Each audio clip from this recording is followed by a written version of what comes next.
Hey everybody, it's writer and director Len Kabasinski of Killer Wolf Films, welcoming you to a brand new, I guess we want to say it's Forgotten Movie Den, where we kind of highlight movies we think you should probably watch that maybe you haven't heard of. I bet these two movies, at least one of them, you've definitely heard of tonight, so how forgotten is it? But I believe it's not talked about enough. So you'll find out what those films are that we're going to talk about tonight, because we've got a double feature for you tonight. Me and my longtime co-host, Joe from Ozone Late Night, who we will bring in shortly here.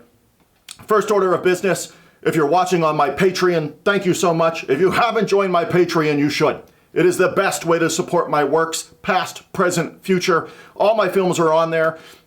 There might be a straggler one that's not on there from the old YouTube deletion where they canceled me days kind of thing. But they're all pretty much, 90% of them are on there. I think Ninja's not on there yet, but it's being worked on as we're trying to do some cleaning up of some of my older works and stuff like that, and then putting them back out there. So it'll be up there. But Pact of Vengeance, you name it, Challenge of Five Gauntlets, the Hellcats Revenge films, Angel of Reckoning, Swamp Zombies, Curse of the Wolf, Fist of the Vampire, they're all on there. Blood Mercury, you name it, they're on there. I think Ninja's the only one that's not right now. So hang in there. If you're really jonesing to see it, it's free on Tubi, but again, it's not the best version of the film, if you will, so stay tuned. But anyways, patreon.com/killerwolffilms is the best way to support my work. So those that have been there, thank you so much. Hopefully you consider checking it out. Other orders of business, if you follow me on Twitter, those kinds of things, my newer YouTube channel, at The Real Len Kabasinski, or at The Real Len K, if you will, is my new channel. You'll find this on there. So, yeah, first order of business, those that follow those things, yes, I think we're filming this year. It'll be a slasher picture set in the world of professional wrestling. I do have some irons in the fire in terms of locations and things like that. I would shoot in Wisconsin for about 90% of it, it looks like. The other 10% or so would be in the Northwest PA area kind of thing. So I know John Mickle Thor is interested in it, who I worked with in Pact of Vengeance. I'm sure I'll reach out to Diamante as well, because this is kind of right up her alley, right? Those kinds of things. I have reached out to an Ivy Smith, who was in some of Jim Wynorski's more recent pictures. I think it's Attack of the 50-Foot Cam Girl or whatever, right? I've reached out to Ivy Smith. She seems interested so far, so I could see that maybe happening as well. So more news on that. So in the coming really weeks, couple months here, fundraising would probably be in the springtime here, and then if we hit our budget, we're making a movie this year. So, but yeah, it's called Fear the Crimson Mask. And yeah, it'd be something that is on the agenda for this year. That does not mean Demoniac is not. It still is. Stay tuned on that one, because I think I can shoot that one where I'm at. I don't have to go anywhere to film that one. So I can film it in Northwest PA area, and that makes it a lot easier to get something like that done. So Demoniac is still in the works. Fear the Crimson Mask is in the works, and that's what's going on right now. So right now it's in script writing phase for both films. So we'll see what happens there. So, but this is the Forgotten Movie Den, and we're going to bring in Joe from Ozone Late Night right now. As promised, the one and only Joe from Ozone Late Night. Joe, how's it going? Happy holidays. Happy New Year, everybody. It is going great. We have a pair of excellent films to talk about, and I am ready to jump right in. So I'm doing great. I hope everybody listening is doing great, because you're in for a hell of a show. We're going to get going here in a second. Yep, and you know what? This is not Christmas movies. It's not New Year's movies, although there is a New Year's Evil movie, right, from the 80s. But no, we're not doing Christmas movies or New Year's movies. To end the year, we're going to do it with a bang and pick two crazy-ass B-movie action films that, in my opinion, and Joe might disagree, but in my opinion, these two low-budget B-movies are the reason B-movies, this is why you watch them, right, Joe? Oh, yeah. I think that what we have here is, on one side, we have one of the, if not the best example of the Italian ripoff action film you could hope for. B-level ninja movie. I adore both these movies for equally wonderful reasons. So we have a ninja movie, as Joe had mentioned. We'll get to that. We'll circle back to that one. But first up will be, Italian ripoff movie that I really feel has an amazing cast in it. Let's get right to it. It is none other than 1988 is when it was released. You can correct me if I'm wrong there. But 1988's Strike Commando, starring Reb Brown. Joe, when we watched Strike Commando, what did we watch? Well, Strike Commando, a.k.a. Rebel Yell, is another Bruno Mattei ripoff classic, this time putting that distinctive Italian flavor on a blend of Rambo, Apocalypse Now, Commando, and, well, every American action film you've ever seen. Get ready to hear the local Vietnamese population say the word American about every 60 seconds as Reb Brown shout-axe his way through killing Viet Cong, who alternate between remarkably clean military uniforms and discount ninja pajamas. Can Rambo Reb get his civilian friends out of danger and defeat a Russian villain with one of the least threatening last names in cinematic history? The only way to find out is to watch the amazing Strike Commando.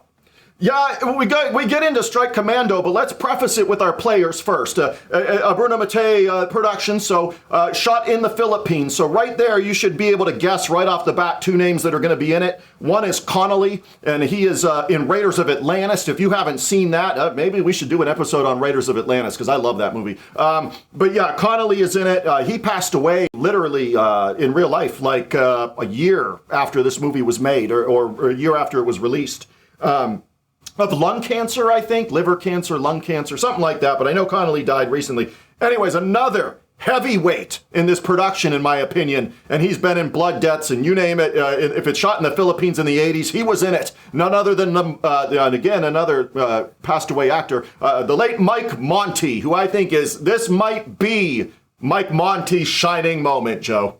Oh, yeah, he's great in this. He's playing the Troutman character, and yeah, as you said, he is a hallmark of these types of films, and yeah, I agree. I think this is probably his best role. He really gets to do his best work, and he's great. I mean, everybody in this is great, but yes, he stands out as, again, doing the Troutman Rambo character. So we get into Strike Commando, and we mentioned Rambo First Blood Part 2 is probably the biggest movie it's emulating or ripping off, if you will. So we mentioned Mike Monty. He is your Colonel Troutman character. We mentioned Connolly. He is the Murdoch character, again played by the late Charles Napier in Rambo First Blood Part 2 there. We have Reb Brown, who obviously is the Stallone character, but Reb Brown is about a foot taller than Sylvester Stallone, and Reb Brown is a massive dude, and he's probably in his best physical condition doing this movie Strike Commando. The dude's shredded. He's like 6'4 or 6'5. Again, he shouts his lines through the entire movie, and hilarity ensues, Joe. Yes, this is probably a rare combination of a person who looks like he could physically destroy buildings just by running into them, who is for some reason screaming almost every other line he utters, and it never stops being riveting and hysterical. Why he shouts the way he does so many things, and it's fantastic. Yeah, I mean, there's a couple really, brilliant, as we steal a line from Red Letter Media, what they always said about Don Dohler was incompetence meets brilliance in certain times in his films. And I think we have that here. The incompetence meets brilliance and maybe a bit of rush filmmaking, let's get this done in a week kind of thing. But the Disneyland speech as Reb Brown picks up one of the little, I guess he's supposed to be Vietnamese, but it just was shot in the Philippines, right? So he picks up the little kid, talks about the kid's half dead in his arms, and he's talking about America and how great it is, and Disneyland and everything, and then one of his shouting moments, Joe. Yeah, it's funny, both these movies do something that I'm always impressed with, where movies, when they kill kids, you know these movies are serious about their villains. And this movie, yes, we get this, what for some actors would be their great monologue, their great dialogue scene, whatever you want to call it, where they're emoting and the grief over losing this young child, and Reb Brown instead decides to just yell as loud as possible. The villain's last name, Jakota, which is just a hilarious villain name that we hear yelled a lot. Again, like so many things in here, as you said, this is a fusion of incompetent and brilliant, and the two work together. It's like peanut butter and chocolate with this movie. For every bad decision, you realize it's actually the best decision, and that might be Reb Brown's best moment in any film, is where he's holding that kid and trying to cry and then shout, and it's just amazing. Yeah, Reb Brown's going for it in this one. It's funny because Red Brown has done some serious pictures. You wouldn't think it when you see something like this and notice, what he's more known for, Robo War, which I believe is also directed by Bruno Mattei there. This one, which I think probably had some of the same locations, including the waterfall that we see later in Strike Commando. But yeah, he's done some serious films. I believe Death of a Soldier, he played a serial killer. That was in the 80s before Reb Brown became Reb Brown. But he had already done Captain America, the television version and things like that. So, Distant Thunder with Ralph Macchio and John Lithgow. He's in that one. I mean, and there's serious performances out of this guy. But in this, in Strike Commando, he gets to go for it. And right, that's his moment. We mentioned a lot of parallels to Rambo First Blood Part 2. There's a lot more than I seem to remember when I rewatched it, but there's a lot of similar things to Rambo First Blood Part 2. And I think one of the funny ones, Joe, is there's going to be a torture the American scene. Well, they kind of tortured him by doing like yard work and stuff like that. So he's doing like farming work as his torture, and then they get into like blow torching him and stuff like that. It's clearly a movie that was made fast and cheap, and that leads to a lot of, scenes that in a bigger production or the movies they're ripping it off are often very brutal, and you get the idea of how bad this torture is. And in here, it's, you're taking somebody who looks like he could easily plow the ground with his hands because of how in shape he is, and this is the worst you're going to do to him.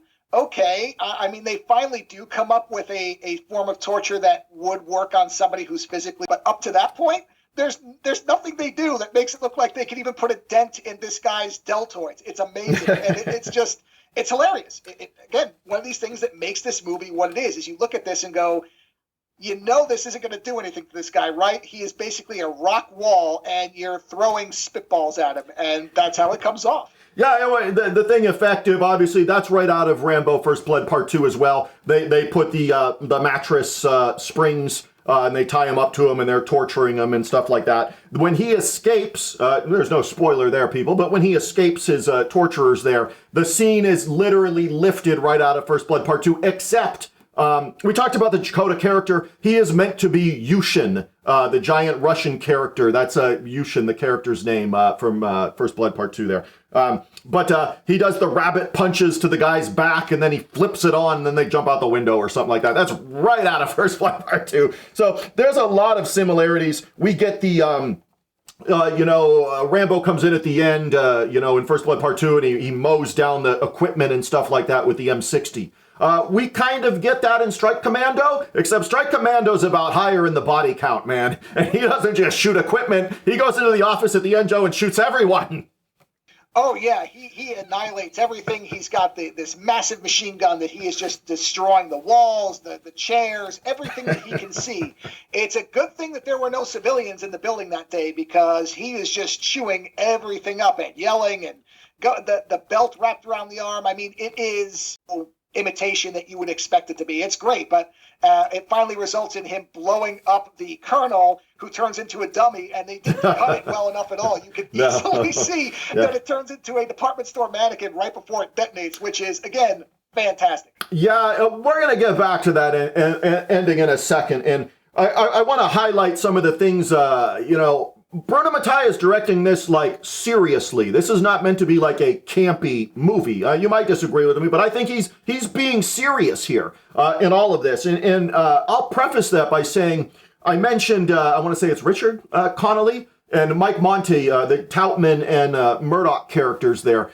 They had a wonderfully serious exchange between each other in the office, much like you'd see in the Rambo film there. But it's great, and Joe, I was clapping my hands literally at my television when that scene happened. Mike Monty, Connolly going at it in a serious conversation about if they're going to go in and rescue Reb Brown or not. I love that scene so much it hurts my heart to see two B-movie heavyweights go at it, Joe. Oh, no, I agree. This is played deadly straight. That's why I mentioned that anytime a movie kills a child, it's not trying to be a goofy ripoff. It's obviously trying to be serious. And those two are playing everything very serious, and they're clearly the best people in the movie. Right. Without even a doubt. They are so far above everybody else. Their delivery, their looks. I mean, they're doing a lot of acting without even saying words, the looks they're giving each other.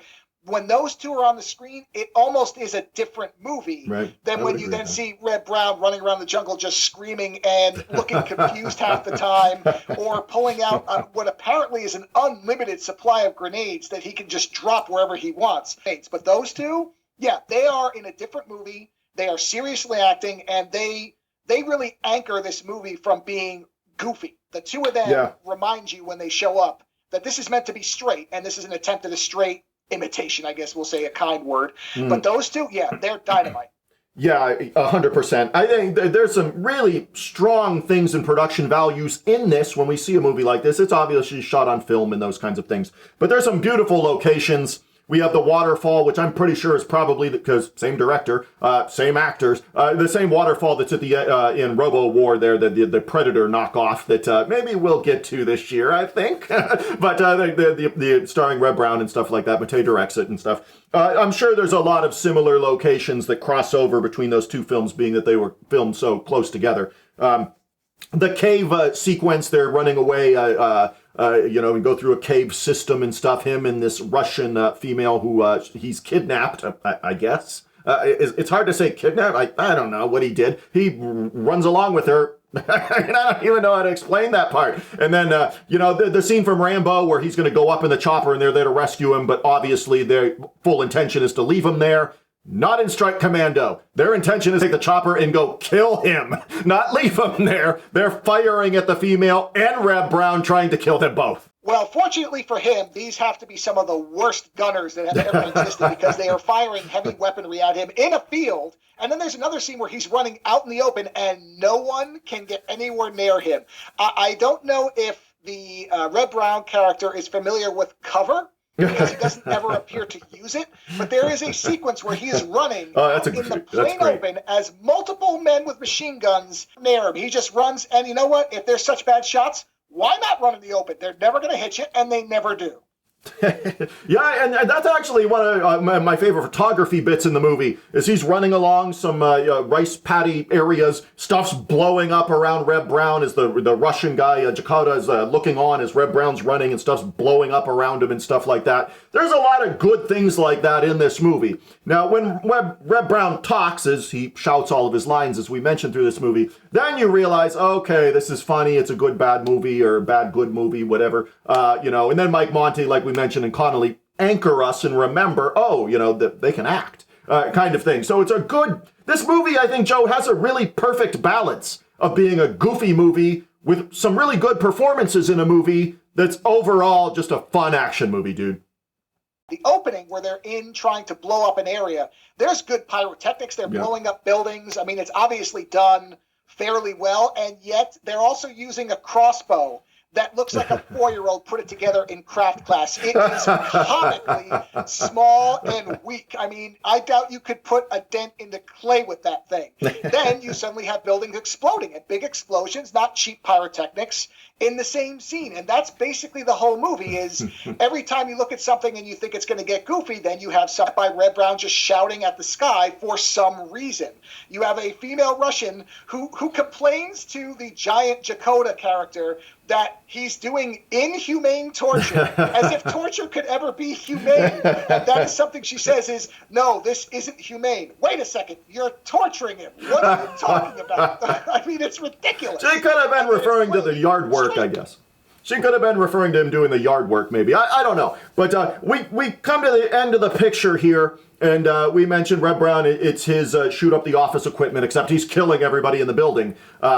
And they're really delayed responses. There's some funny stuff there where he opens a door and guys have machine guns literally right there, and they sit there waiting to be shot by Red Brown. So that's a funny moment, in a picture like this. The editing is not the best. I think if anything, that's probably the weakest area of this film, and we'll get to the ending, as I mentioned. But if it's one glaring weak spot for me, Joe, it is the editing. I feel they kind of did Red Brown a little bit of a disservice, because he is a very athletic guy.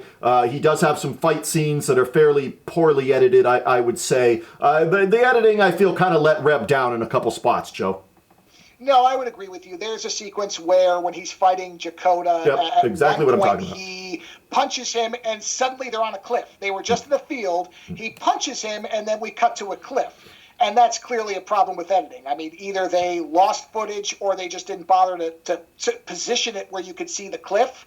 And there are multiple instances where you're right. The editing is the most glaringly, seriously bad thing. No, they didn't have time. They didn't have money. That's fine. Who cares? The acting isn't always great. But the editing is next to inexcusable because it's just so clearly derails the movie at times. Not enough that you care. You still have a good time. But it is the worst part, by far.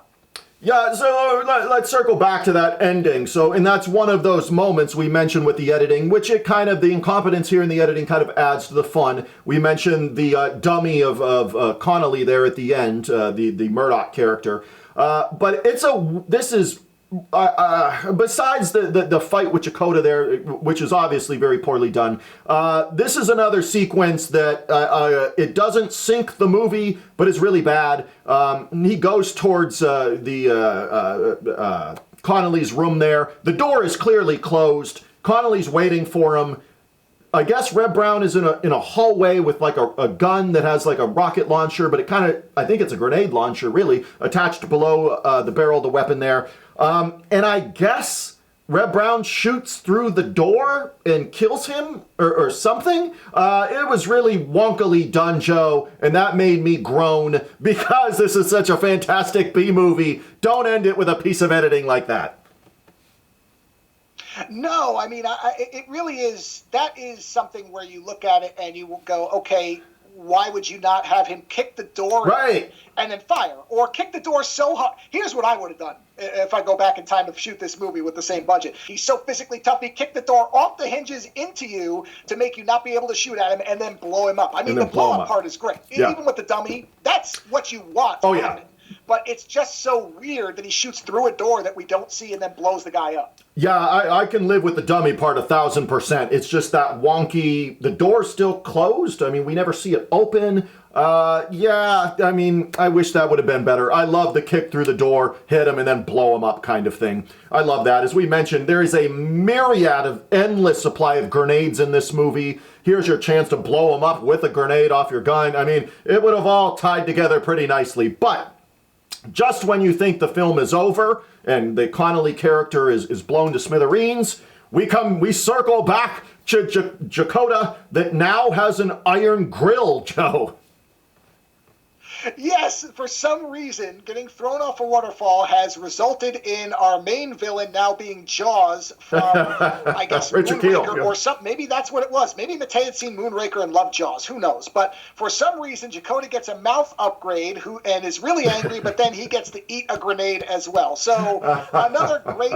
That one, at least, is more bizarre that this guy has had a complete tooth replacement in what appears to be a day, maybe, might be the same day, and suddenly has new metal teeth just to get himself blown up, and that explosion is fantastic. Yeah, and in the explosion, the metal teeth are all that is left, essentially, and they fall into the hands of none other than our hero, Red Brown, who then has a bizarre moment. It just gets weirder. The movie is weird from start to finish.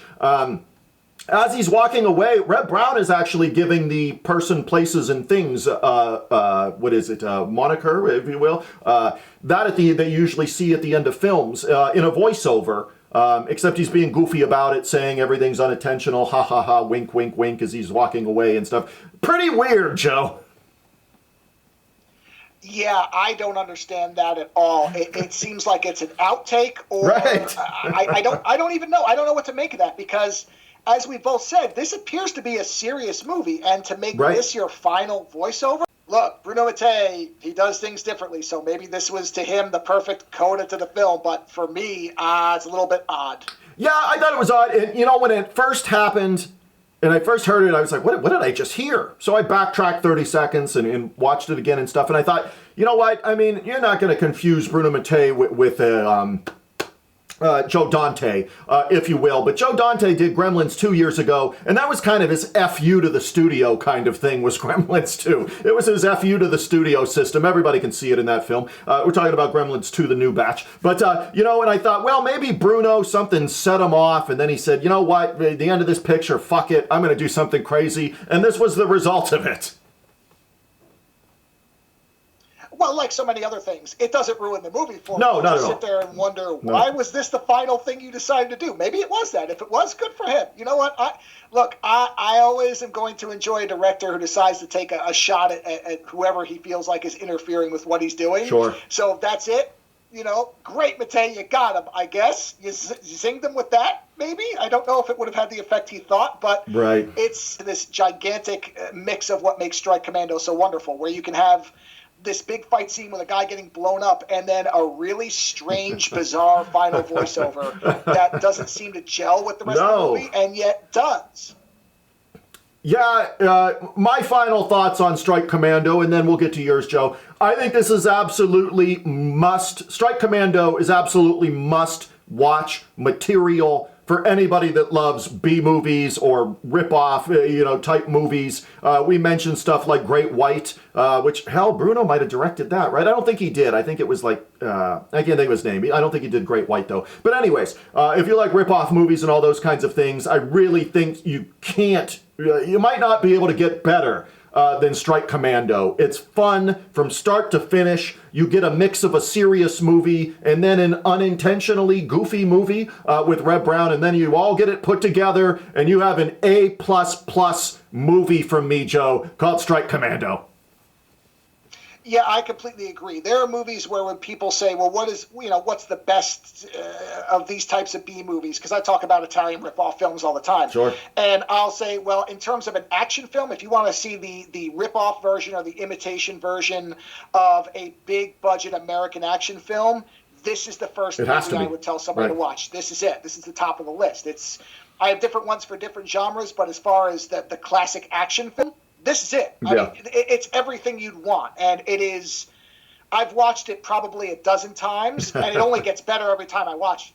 Yeah, Strike Commando, I myself have watched it probably 3 times since it hit Tubi. And I think this is important to bring up, Joe. If you do check out Strike Commando, it is on Tubi TV for free. It is the Severin Productions or Severin Film Company there. It is their Blu-ray or high definition cut of the version of the film. It is fantastic looking on Tubi. I highly recommend checking it out.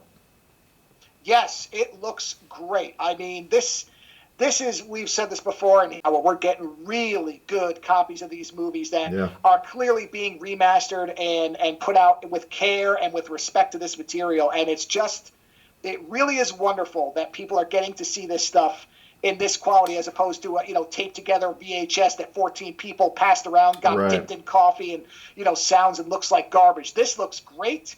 And you get to enjoy it in probably the best fidelity it's ever been in since it was actually filmed. Yeah, I agree with that 1,000,000%. It does make me want to chuck out Robo War, which is basically the same production team of this movie. It was filmed a year later. It is the Predator, the Italian ripoff Predator. I've seen it a few times already, so I was kind of scared to put it on Tubi after this one. But I think I'm now, when I see the care that went into this version of this film go on there, I'm really interested to check out Robo War. And I could totally see that being on this forgotten movie den and being discussed in a future date, Joe. You didn't used to be able to see them this way. It used to be that you would have to convince somebody to watch a really crappy version and hope they got what was special about it. Now, at least you know that you're getting really good, you can hear what's being said, even if it's being shouted at you. You can see everything in really crisp and wonderful quality, and it's preserved, and you can just watch it and enjoy everything that movies like this have to offer, which is a ton. Yeah, and the people that do these and restore these kinds of films so they look like this, like I said, check out Strike Commando on Tubi. It looks amazing. But when I say something like that, last night, and this is a Christmas movie to me, Joe, that I put on Tubi last night. I love Invasion USA with Chuck Norris. It has a great performance from the late Richard Lynch in it. But I watched it on Tubi, and we're talking Invasion USA, theatrical release, made money, Cannon's in its height around that time and stuff like that. Norris is still obviously very, very popular coming off the Missing in Action stuff. And I'll get to my point.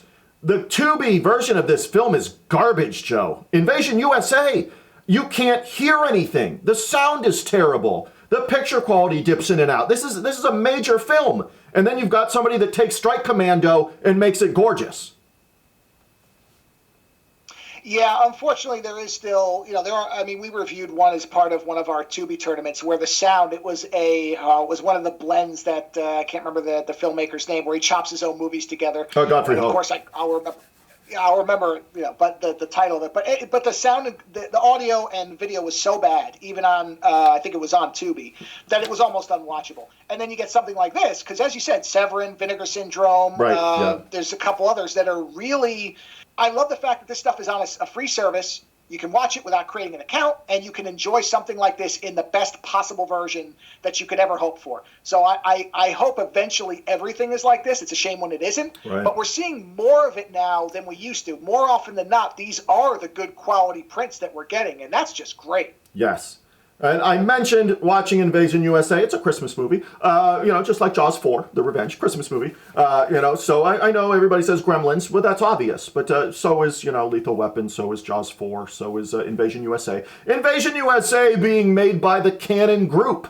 And we're going to get to our second feature of the night now, which is a Cannon Group feature. And it is none other than 1983's Revenge of the Ninja. Joe, when we talk about Revenge of the Ninja, what did we watch? Revenge of the Ninja, a.k.a. Sho Kasagi versus an American Ninja, is the story of Cho Osaka, a Japanese ninja and doll collector who makes the biggest mistake that most of us make when he doesn't listen to his mother. Following a brutal attack on his family home, Cho is convinced by an American businessman to leave Japan and open an art gallery in America. After his surviving son accidentally breaks one of his dolls, we discover that the American businessman is in fact an evil silver ninja. After swearing off being a ninja back in Japan, Cho must once again take up the katana to stop the silver ninja from destroying what is left of his family in the most awesome way possible, because only a ninja can kill a ninja. Yeah, and Revenge of the Ninja, when Ninja 3, The Domination, came out, it was like, well, where did 2 go, or whatever? Well, this is Revenge of the Ninja, I believe, is meant to be part 2, if I'm not correct. I believe Enter the Ninja with Franco Nero there was 1. Then Revenge of the Ninja is 2, and then Ninja 3, The Domination was 3. I think I'm pretty correct there, because I know my ninja movies, but correct me if I'm wrong there. But yeah, we have Shokuzugi here, and really this is his moment. I know he's done a lot of other stuff. I like Pray for Death. 9 Deaths of the Ninja wasn't as good as I remembered it to be, and I watched that recently. But this is his shining. This is his transition to America, like Jackie Chan, tried to do or did do. 30 years ago now, something like that. But this is Sho's moment.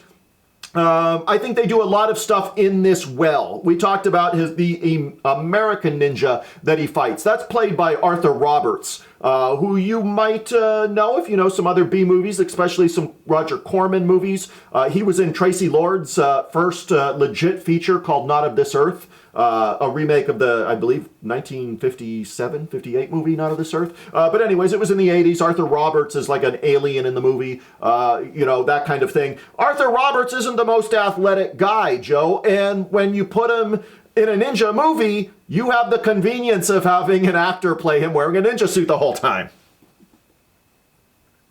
Yes, I'm pretty sure that most of the reason why he wears the silver mask is so that the stunt man, whose name I'm trying to look up so I can credit him properly, and of course I'm not finding it now, but yes, essentially this is almost always not Roberts doing any of the work. Oh, yeah, because never. You're right. He is an actor. He is not a martial artist. So he is basically being doubled almost in entirety outside of, I'm sure, just very simple scenes. Right. Maybe when his mask gets split. And Sho Kasagi, as you said, this movie is so great. I mean, top to bottom, this movie is so great. This might be, well, no, I know it is. This is my favorite ninja film by far, because Sho Kasagi is spectacular. We get so many of everything you'd want in a ninja film. It's all here, everything. And his ability to do all the stunt work and to actually be in all the scenes where you see his face as he's doing all the moves, it all just adds up to what is, again, my favorite ninja film, probably, period. I love this movie top to bottom, from the opening to the ending. Well, the guy we can credit for your loving this film, Joe, is none other than director Sam Furstenberg. who went on to several films for Cannon. All of them I love with 110% of my cold, dead heart. This would be one of them. American Ninja. That might be my favorite ninja movie, but I have to really think about it. He did American Ninja 1 and 2, which are both really, really cool movies. He did Avenging Force. That's a great movie, again, with Michael Dudikoff, who he did several pictures with.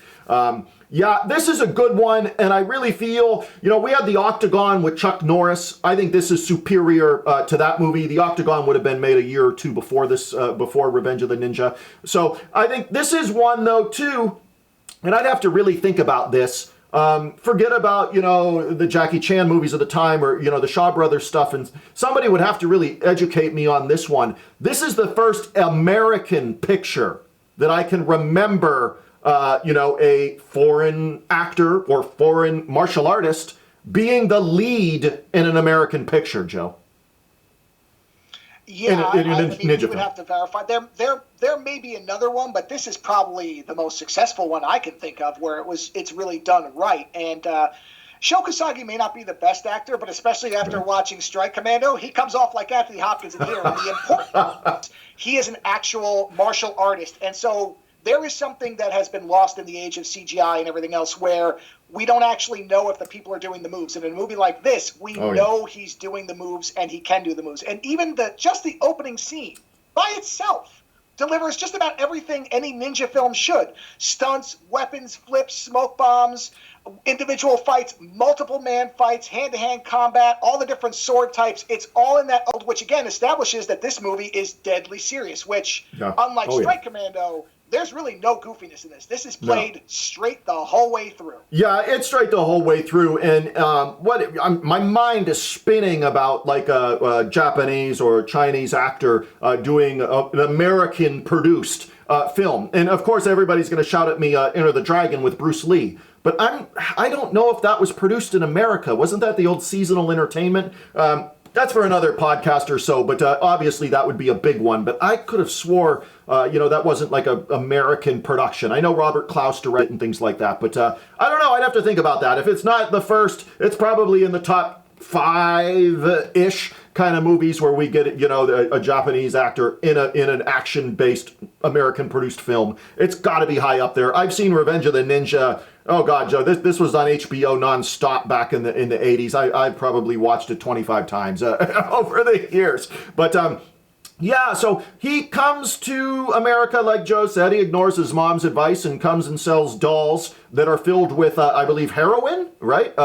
Unbeknownst to him, this woman that appears to wear no pants and then comes and spars him in his dojo. A pretty strange sequence, but yet that's kind of the charm of these kinds of movies. If you get women with no pants coming to fight you for really, I'm not really sure why she even did that scene. But anyways, there's heroin in the dolls, and that gives us our backdrop for confrontation. Yeah, so essentially, there's somehow heroin has been put into the dolls without, I want to call him Sho, but Cho is his name. Cho. Knowledge. And yes, as you said, we can't have an 80s American action flick if there's not a leggy blonde involved, therefore we get one. And we see a scene where Sho's actual son, named Kane, so you must appreciate that, of course, his son, who should have gotten a whole series of Kid Ninja movies, and I don't know how they never did that because he's great. He breaks one of the dolls and reveals that there is heroin inside, which immediately tells us then that Roberts is a bad guy, which, of course, Sho's mother knew right away. She just knew it because, although I should say, you pointed out American Ninja with Michael Dudikoff, but I'm afraid that doesn't count as a ninja film because, as Sho points out in this film, an American cannot be a ninja. Therefore, apparently only this movie exists, which I thought was hysterical. Well done. Yes, it's well done. And then what we get is that the Silver Ninja, as he's referred to in many things about this movie, then decides to start a war with the local Italian mob. Yeah, this is great.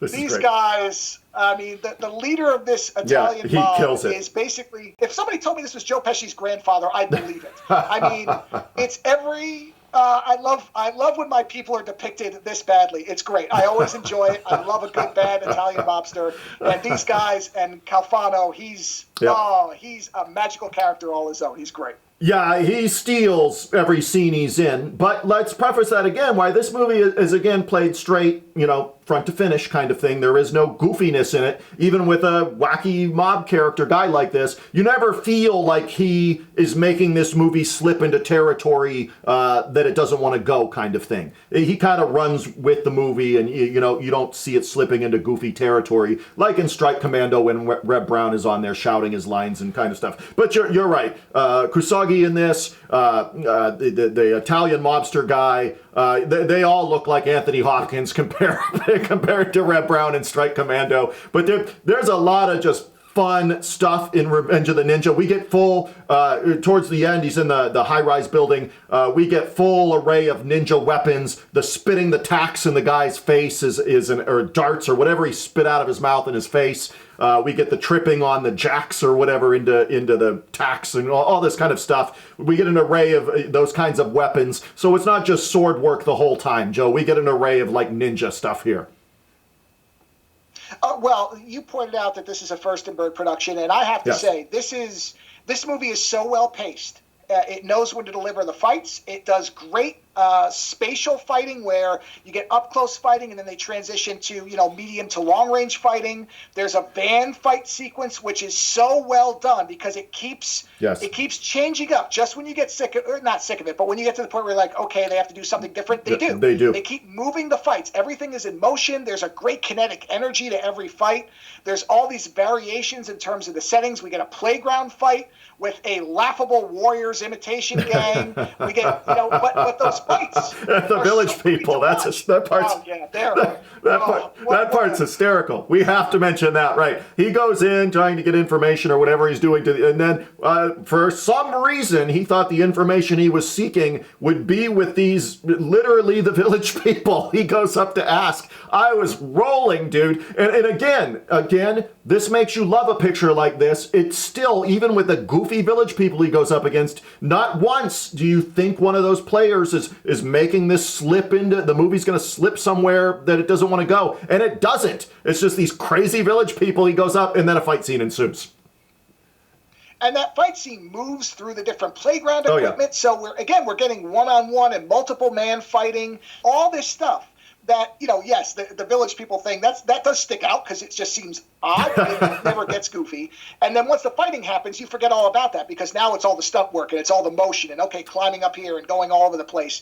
And, the background people that are, I think, probably people who were just in the park that day, and their reactions are fantastic. Oh, yeah. You have to look at them. Oh, yeah, I was. There's an old woman who looks terrified that she thinks somebody's going to accidentally kill somebody else, and it's great.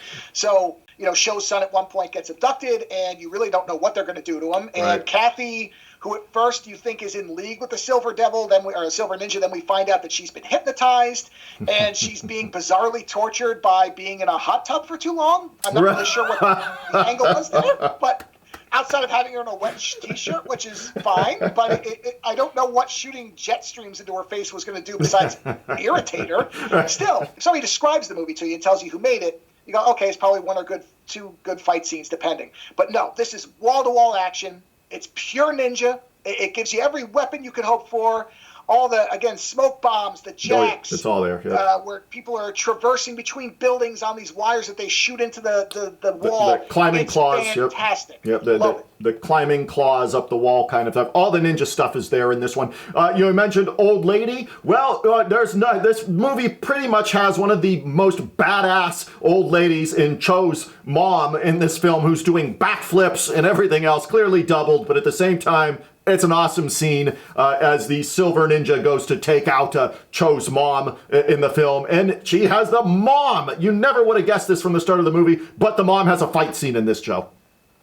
A fight scene, and then she's killed off, which honestly, at that point, I mean, it's bad enough that they killed his first son, they killed all of his family, they drove him out of Japan. Now they've killed his mother, who tried to warn him. And at that point, you just want Sho to just go crazy and unleash hell, which is exactly what he does. I mean, this is, if there is no better reason to pick up your ninja mantle again, you've got to strap on the swords and you've got to go to fucking war. And that's what Sho does. And we get this fantastic end scene on where we're in a building. And again, it starts, you get all these different levels in the building where there's fighting in hallways, and then they end up on the roof and they're jumping around the roof. And it's all just so expertly done. That again, that's why I love this movie so much. This movie is so far up in my ninja canon. Wordplay. That because of the way the fights are handled, they're staged so well, they're performed so well.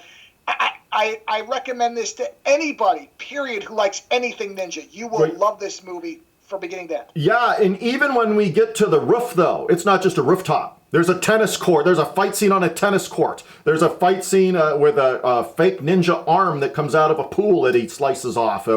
He slices a dummy ninja in half. I mean, you get a pool, you get a tennis court, you get a rooftop. There's all kinds of stuff. I would say to be careful. Both versions are obviously super watchable, but there is a version with more blood and guts to it. I would seek out that version. I'm not going to spoil anything because we know Cho, the Sho Kusagi character, is going to win in the end. There is a version where he kind of just kills the guy and that's it, and that's the movie. There is a version where he stabs the guy and blood is spurting out all over the rooftop and stuff like that. You get the blood and guts, it's a ninja movie, people. You get the blood and guts version of it, so be aware of that. There's a couple versions of the film that in terms of violence and bloodshed and things. So, this was Sam Furstenberg. I don't know if it was his first picture, but it was really up there. I had heard all kinds of problems were happening in this film. Like, it was started filming, but then one of the Canon guys, Golan Globus maybe, had seen things and was like, well, I can't understand what's going on here. So he came in and rewrote several parts of the picture himself. And then Furstenberg went and reshot it, or shot it for the first time, really. The opening sequence that is supposed to be in Japan, we assume, where they take out Sho's family. I can't imagine that not being in Furstenberg's script, but apparently it wasn't. Golan Globus came in and wrote that and made him go shoot that part. And really, these kinds of people are where they are for a reason, and that's because they're good at things. I mean, we might laugh at some of the pictures and stuff like that, but these guys have really good ideas. And I think the unsung hero of, in production terms, of Revenge of the Ninja is Golan Globus. Yeah, no, I agree. I have a hunch. I don't know this, obviously. I haven't seen anything that verifies this, but my suspicion is, I did see something from Furstenberg where he said he wanted to shoot this as an American action film, not a ninja film, not a Hong Kong film, but an American action film. So my guess, if I had to guess, is that he probably banked on the mother being killed as the to get back in action. And I think you're right. It was smart to add that first scene on. It is hard to imagine this movie without it. Without the beginning, and right. It does nothing but add to the brutality of it, too. Correct. It really sets up why he would leave his native land, because that's just not something you just do.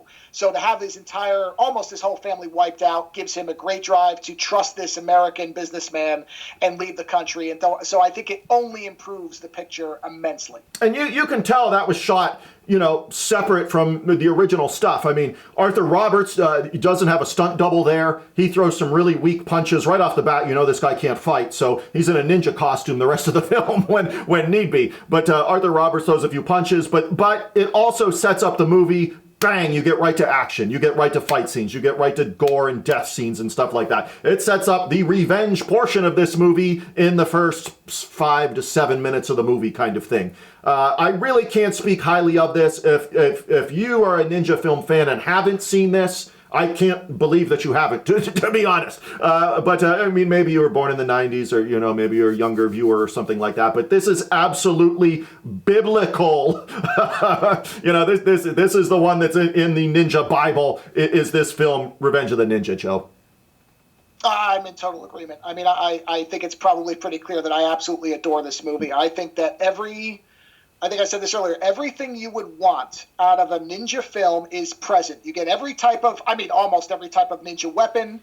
And then that whole fight, again, they're moving onto the rooftop up to upper level, lower level, the dummy, the arm. And you have to sit there and say, where was he storing all this stuff? But you don't care, because It brings in the element of deception and misdirection, and that's all in there as well, where they're on equal footing pretty much towards the end, where each one is kind of offsetting the other. And that's the great part, is it never feels like either one is dominant over the other until they basically get down to the final fight, which naturally involves the two of them going sword to sword, which is exactly what you'd want. This whole movie, in terms of, I see the word ninja, this is what I want, and this is what it is, and it's fantastic. Yeah, I would absolutely agree. So as we wrap up this one, again, this is an A++ film, Revenge of the Ninja, people. So again, it's on Tubi. It looks great, sounds great, great quality, kind of stuff like that, which is, it's always a plus because it's 2020. It's almost 2024, people. We shouldn't have to watch crap anymore in terms of quality when we watch these things. But, and again, Strike Commando is a shining example of that. Fantastic. Go watch it. But, yeah, I think these two films, I think is a good way to end the year here, Joe. These aren't, like I said, Christmas films or anything like that. But I want to end the year watching stuff that me or you would enjoy watching and think that, hey, if there's two films my viewers haven't seen, what would they be? Well, I'm telling you, people, it's Strike Commando and Revenge of the Ninja. No, I completely agree. You get two great films that are the best examples of what they are. They're in great quality. You don't have to pay to watch them. I mean, honestly, you should own them. If you watch these movies and enjoy it, buy them. Support physical media. You should do that. But if you've never seen them before and you're not sure, watch these. Watch them on Tubi. They are in great quality. Len is correct. The Revenge of the Ninja cut that we're talking about is the one that has like a silhouette, and you'll link to it, I'm sure, in the show notes, but it's the one that has a silhouette and like a red background. Yes. And that's don't get me wrong, either version, you're still going to get 90% of what's great about the movie, but you should watch the uncut version or whatever they would call it. But yes, this is a perfect way to close out. It is two Christmas movies because each of them is a gift, and once you discover them, they will keep being gifts. They're great. Watch them both because you can watch them for free, and they are just dynamite beginning to end. Yes, you are absolutely right. They are Christmas movies. This episode is me and Joe, gift to you because these movies are gifts. We're talking about Strike Commando, Revenge of the Ninja. Joe, as we wrap up this episode, when people want to know more about Joe from Ozone Late Night, where do they go? Very, very simple. Just go to ozonenightmare.com and you're going to see two links. One of them is a podcast link to my show that you can listen to if you want to hear me waxing about different movies like this and others.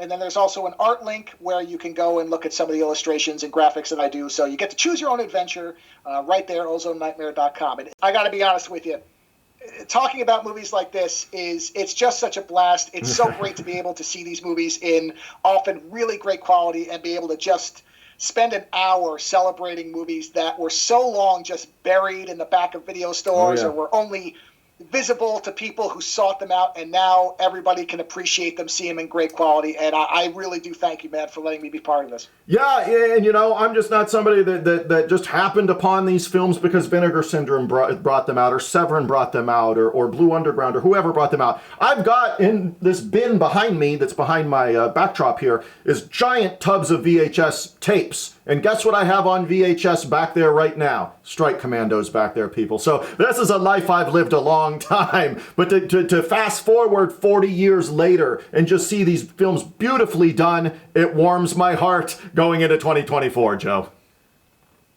Yeah, this is the thing, is there a lot of these movies, people will watch them and say, oh, I remember seeing this on Showtime or Cinemax, whatever, at 2 a.m. or whatever, and they won't have known what the movie was ever called. And now you can go find these movies, you can watch them beginning to end. They're often restored very beautifully with a lot of care. I have bought movies without having ever seen them from some of these places, just based on the descriptions and some things, and you can discover movies that are just unbelievable, that you sit there and go, how did I never see this before? Oh, I remember seeing 40 minutes of this a long time ago. I remember this one scene.